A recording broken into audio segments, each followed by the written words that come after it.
Hey guys, in this video I will show you how to fix Face ID settings grayed out on iPhone.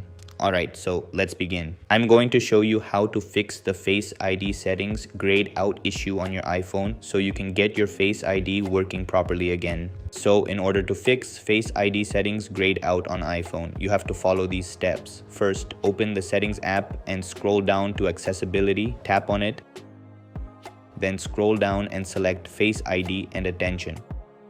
Make sure all the options here are enabled, including attention for Face ID and require attention for Face ID. Also, turn on successful authentication if available.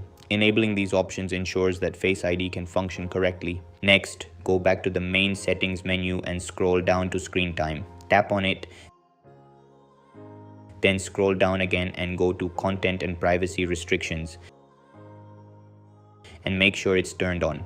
Again, scroll down to the bottom, find allow changes for passcode and Face ID and make sure it's set to allow. After this, you can turn off content and privacy restrictions completely if you want. Then restart your iPhone. You can do this either by holding the virtual home or power button and selecting restart, or by turning your iPhone off and on again. If Face ID settings are still grayed out after doing this, the next step is to check for updates. Open settings, scroll down and go to general and tap on software update.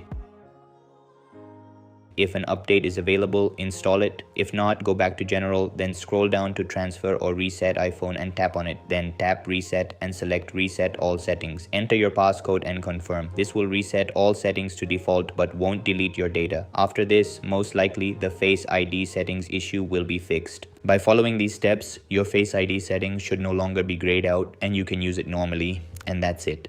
This is how you can fix Face ID settings grayed out on iPhone. That's all for this video. See you in the next one. Thanks.